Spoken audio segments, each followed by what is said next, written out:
दोपहर का भोजन। लेखक अमरकांत द्वारा लिखित दोपहर का भोजन नामक इस कहानी में सिद्धेश्वरी नाम की एक गृहिणी घोर गरीबी में डूबे अपने परिवार के हर सदस्य के विषाद एवं निराशा को झूठ बोलकर कम करने की कोशिश करती है। दोपहर के भोजन के चित्रण द्वारा कहानीकार ने गरीब परिवार के एक स्त्री की व्यथा एवं त्याग को बड़े ही मार्मिकता से प्रस्तुत किया है। मात्र एक वक्त के भोजन के चित्रण द्वारा गरीबी के मनोविज्ञान का जीवंत चित्र प्रस्तुत किया गया है। कहानी इस प्रकार है। सिद्धेश्वरी ने खाना बनाने के बाद चूल्हे को बुझा दिया और दोनों घुटनों के बीच सिर रखकर शायद पैरों की अंगुलियां या जमीन पर चलते चींटे चींटियों को देखने लगी। अचानक उसे मालूम हुआ कि बहुत देर से उसे प्यास लगी है।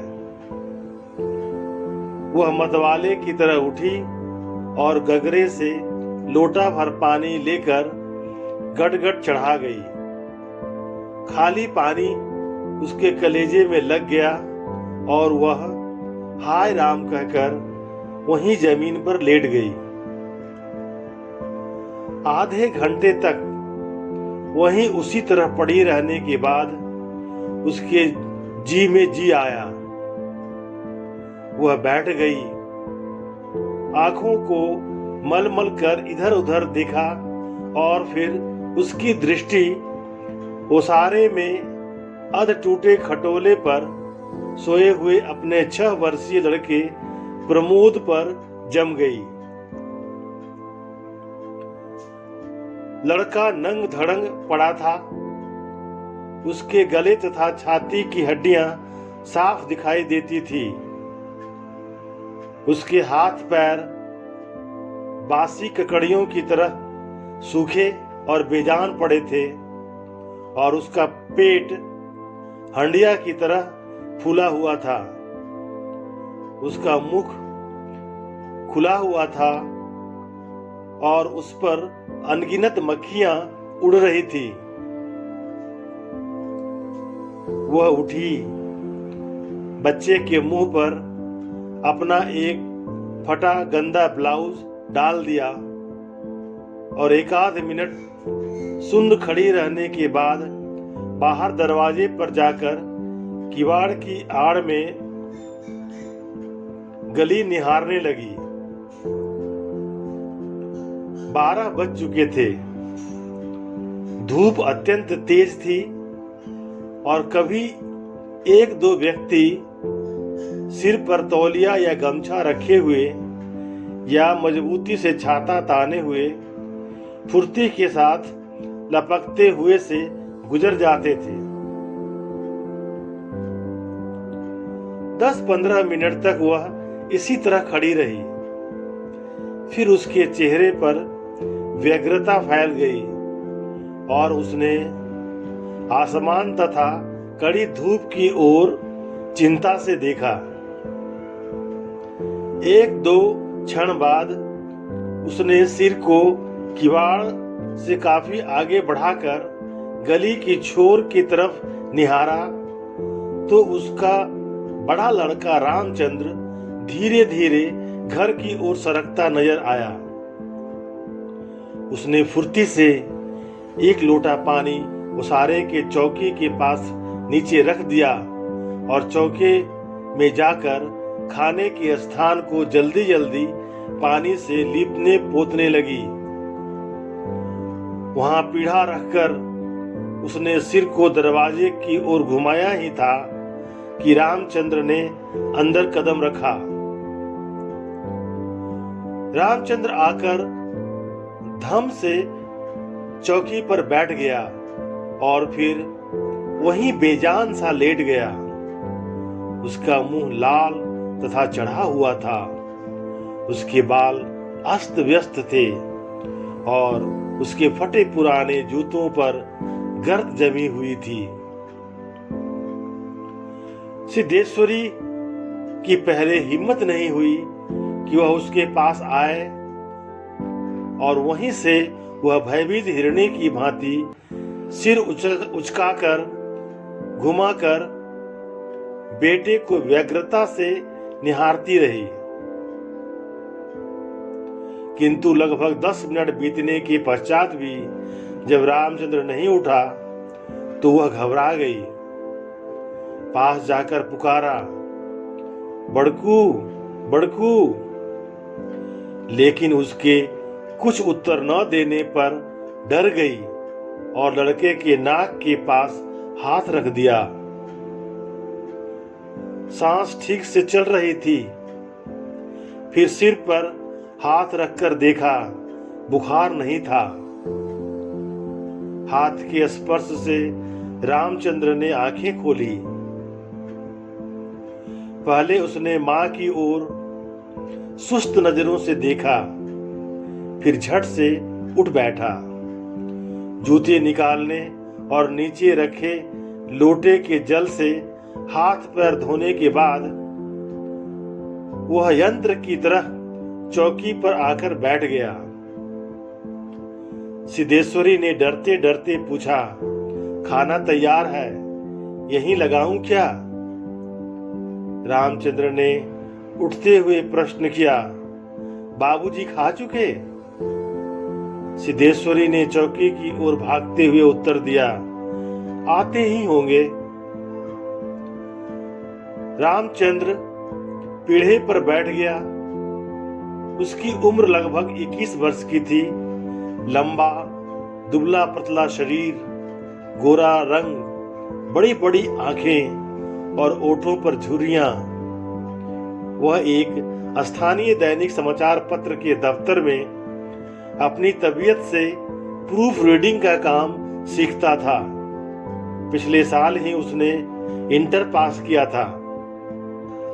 सिद्धेश्वरी ने खाने की थाली सामने लाकर रख दी और पास ही बैठकर पंखा करने लगी। रामचंद्र ने खाने की और दार्शनिक की भांति देखा।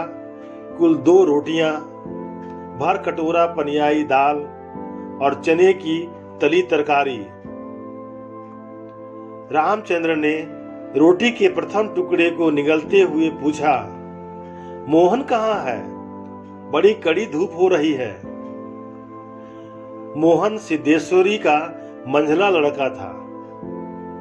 उम्र 18 वर्ष थी और वह इस साल हाई स्कूल का प्राइवेट इम्तिहान देने की तैयारी कर रहा था। वह न मालूम कब से घर से गायब था और सिद्धेश्वरी को स्वयं पता नहीं था कि वह कहाँ गया है। किंतु सच बोलने की उसकी तबीयत नहीं हुई और झूठ मूठ उसने कहा, किसी लड़के के यहाँ पढ़ने गया है, आता ही होगा। दिमाग उसका बड़ा तेज है और उसकी तबीयत 24 घंटे पढ़ने में ही लगी रहती है। हमेशा उसी की बात करता रहता है। रामचंद्र ने कुछ नहीं कहा। एक टुकड़ा मुंह में रखकर भरा गिलास पानी पी गया, फिर खाने लग गया। वह काफी छोटे छोटे टुकड़े तोड़कर उन्हें धीरे धीरे चबा रहा था। सिद्धेश्वरी भय एवं आतंक से अपने बेटे को एकटक निहार रही थी। कुछ क्षण बीतने के बाद डरते डरते उसने पूछा, वहां कुछ हुआ क्या? रामचंद्र ने अपनी बड़ी बड़ी भावहीन आंखों से अपनी मां को देखा, फिर नीचा सिर करके कुछ रुखाई से बोला, समय आने पर सब ठीक हो जाएगा। सिद्धेश्वरी चुप रही। धूप और तेज होती जा रही थी।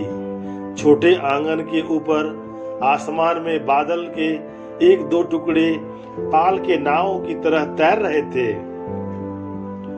बाहर की गली से गुजरते हुए एक खड़खड़िया इक्के की आवाज आ रही थी। और खटोले पर सोए बालक की सांस का खरखर शब्द सुनाई दे रहा था। रामचंद्र ने अचानक चुप्पी को भंग करते हुए पूछा, प्रमोद खा चुका? सिद्धेश्वरी ने प्रमोद की ओर देखते हुए उदास स्वर में उत्तर दिया, हाँ खा चुका। रोया तो नहीं था? सिद्धेश्वरी फिर झूठ बोल गई, आज तो सचमुच नहीं रोया।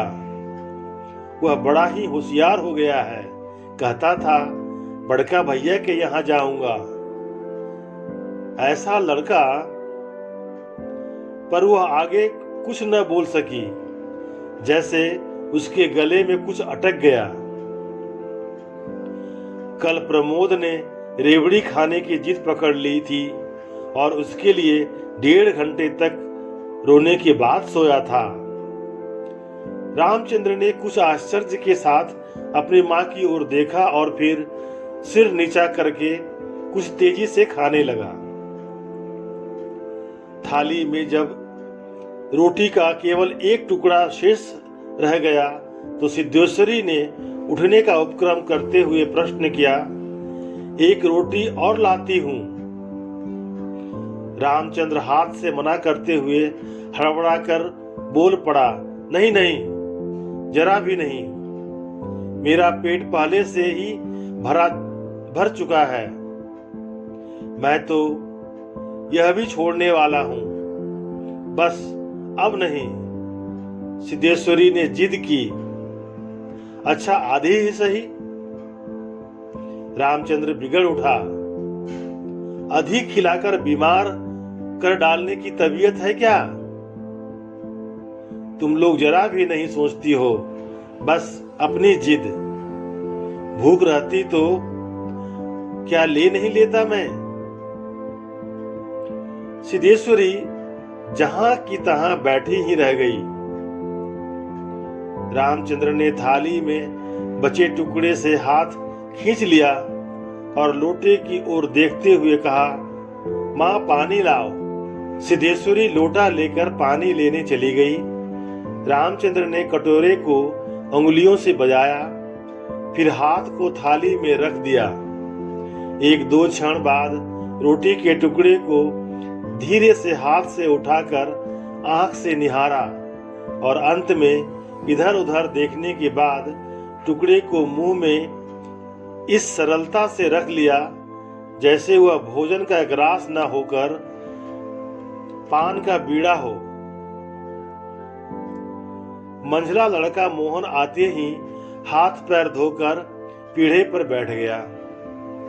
वह कुछ सांवला था और उसकी आंखें छोटी थी। उसके चेहरे पर चेचक के दाग थे।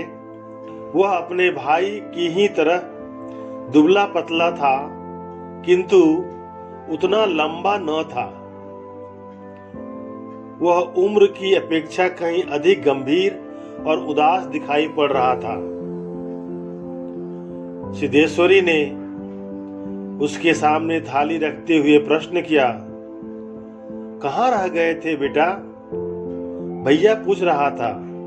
मोहन ने रोटी के एक बड़े ग्रास को निगलने की कोशिश करते हुए अस्वाभाविक मोटे स्वर में जवाब दिया, कहीं तो नहीं गया था, यहीं पर था।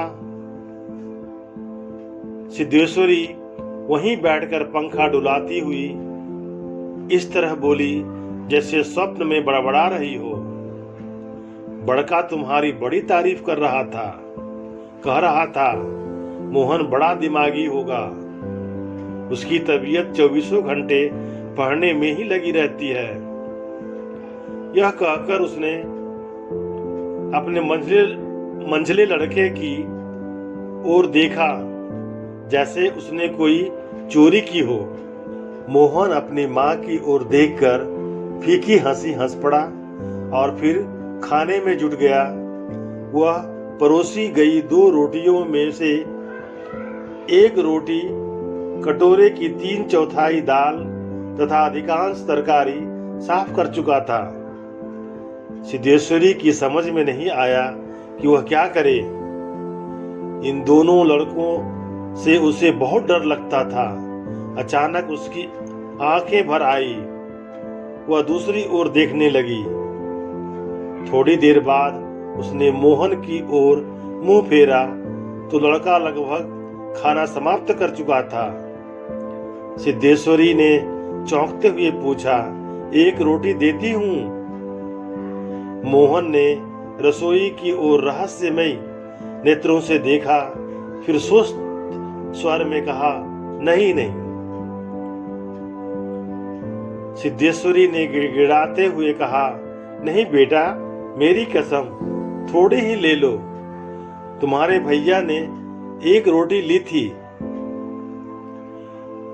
मोहन ने अपनी मां को गौर से देखा, फिर धीरे धीरे इस तरह उत्तर दिया जैसे कोई शिक्षक अपने शिष्य को समझाता है, नहीं रे, बस अव्वल तो अब भूख नहीं, फिर रोटियां तूने ऐसी बनाई हैं कि खाई नहीं जाती, न मालूम कैसी लग रही है। खैर, अगर तू चाहती ही है तो कटोरे में थोड़ी दाल दे दे, दाल बड़ी अच्छी बनी है। सिद्धेश्वरी से कुछ कहते न बना और उसने कटोरे को दाल से भर दिया।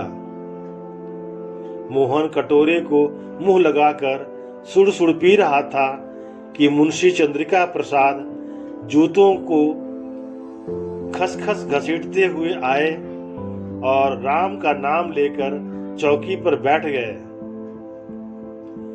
सिद्धेश्वरी ने माथे पर साड़ी को कुछ नीचे खिसका लिया और मोहन दाल को एक सांस में पीकर तथा पानी के लोटे को हाथ में लेकर तेजी से बाहर चला गया। 2 रोटियां, कटोरा भर दाल, चने की तली तरकारी। मुंशी चंद्रिका प्रसाद पीढ़े पर पालथी मारकर बैठे रोटी के एक एक ग्रास को इस तरह चुभला चबा रहे थे जैसे बूढ़ी गाय जुगाली करती है। उसकी उम्र 45 वर्ष के लगभग थी, किंतु 50-55 के लगते थे। शरीर का चमड़ा झूलने लगा था। गंजी खोपड़ी आईने की भांति चमक रही थी। गंदी धोती के ऊपर अपेक्षाकृत कुछ साफ बनियान तार तार लटक रही थी। मुंशी जी ने कटोरे को हाथ में लेकर दाल को थोड़ा सुड़कते हुए पूछा, बड़का दिखाई नहीं दे रहा? सिद्धेश्वरी की समझ में नहीं आ रहा था कि उसके दिल में क्या हो गया है, जैसे कुछ काट रहा हो। पंखे को जरा और जोर से घुमाते हुए बोली, अभी अभी खाकर काम पर गया है। कह रहा था कुछ दिनों में नौकरी लग जाएगी। हमेशा बाबूजी बाबूजी किए रहता है। बोला बाबूजी देवता के समान है। मुंशी जी के चेहरे पर कुछ चमक आई। शर्माते हुए पूछा, हैं? ऐसा कहता था कि बाबूजी देवता के समान है? बड़ा पागल है। सिद्धेश्वरी पर जैसे नशा चढ़ गया था। उन्माद की रोगियों के भांति बड़बड़ाने लगी। पागल नहीं है, बड़ा होशियार है। उस जमाने का कोई महात्मा है। मोहन तो उसकी बड़ी इज्जत करता है। आज कह रहा था कि भैया के शहर में बड़ी इज्जत होती है। पढ़ने लिखने वालों में बड़ा आदर होता है और बड़का तो छोटे भाइयों पर जान देते हैं। दुनिया में वह सब कुछ सह सकता है, पर वह यह नहीं देख सकता है कि उसके प्रमोद को कुछ हो जाए। मुंशी जी दाल लगे हाथ को चाट रहे थे। उन्होंने सामने की ताक की ओर देखते हुए हंसकर कहा, बड़का का दिमाग तो खैर काफी तेज है, वैसे लड़कपन में लटखट भी था, हमेशा खेल कूद में लगा रहता था। लेकिन यह भी बात थी कि जो सबक मैं उसे याद करने को देता था उसे बराग रखता था। असल तो यह कि तीनों लड़के काफी होशियार हैं। प्रमोद को कम समझती हो? यह कहकर वो अचानक जोर से हंस पड़े।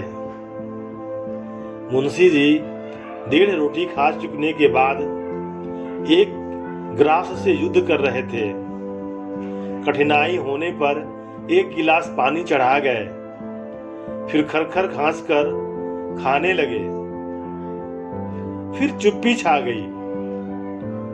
दूर से किसी आटे की चक्की की पुक पुक आवाज सुनाई दे रही थी और पास की नीम के पेड़ पर बैठा कोई पंडुक लगातार बोल रहा था। सिद्धेश्वरी की समझ में नहीं आ रहा था कि क्या कहें। वह चाहती थी कि सभी चीजें ठीक से पूछ लें, सभी चीजें ठीक से जान लें और दुनिया की हर चीज पर पहले की तरह धड़ल्ले से बात करें, पर उसकी हिम्मत नहीं होती थी। उसके दिल में जाने कैसा भय समाया हुआ था। अब मुंशी जी इस तरह चुपचाप दुबके हुए खा रहे थे जैसे पिछले 2 दिनों से मौन व्रत धारण कर रखा हो और उसको कहीं जाकर आज शाम को तोड़ने वाले हों। सिद्धेश्वरी से जैसे नहीं रहा गया। बोली, मालूम होता है अब बारिश नहीं होगी। मुंशी जी ने एक क्षण के लिए इधर उधर देखा, फिर निर्विकार स्वर में राय दी, मक्खियां बहुत हो गई है। सिद्धेश्वरी ने उत्सुकता प्रकट की। फूफा जी बीमार हैं, कोई समाचार नहीं आया? मुंशी जी ने चने के दानों की ओर इस दिलचस्पी से दृष्टिपात किया जैसे उनसे बातचीत करने वाले हों। फिर सूचना दी, गंगा शरण बाबू की लड़की की शादी तय हो गई है। लड़का MA पास है। सिद्धेश्वरी हठात चुप हो गई। मुंशी जी भी आगे कुछ नहीं बोले। उनका खाना समाप्त हो गया था और वे थाली में बचे खुचे दानों को बंदर की तरह बीन रहे थे। सिद्धेश्वरी ने पूछा, बड़का की कसम 1 रोटी देती हूं, अभी बहुत सी है। मुंशी जी ने पत्नी की ओर अपराधी के समान और रसोई की ओर कनखी से देखा। तत्पश्चात किसी छठे उस्ताद की भांति बोले, रोटी रहने दो, पेट काफी भर चुका है। अन्न और नमकीन चीजों से तबीयत ऊब भी गई है। तुमने व्यर्थ में कसम धरा दी। खैर, कसम रखने के लिए ले रहा हूं, गुड़ होगा क्या? सिद्धेश्वरी ने बताया कि हंडिया में थोड़ा सा गुड़ है। मुंशी जी ने उत्साह के साथ कहा, तो थोड़ा गुड़ का ठंडा रस बनाओ, पीऊंगा। तुम्हारी कसम भी रह जाएगी, जायका भी बदल जाएगा, साथ ही साथ हाजमा भी दुरुस्त हो जाएगा। हाँ, रोटी खाते खाते नाक में दम आ गया है। यह कहकर वे ठहाका मारकर हंसने लगे। मुंशी जी के निबटने के पश्चात सिद्धेश्वरी उनकी जूठी थाली लेकर चौके की जमीन पर बैठ गई। बटलोई की दाल को कटोरे में उडेल दिया, पर वह पूरा भरा नहीं।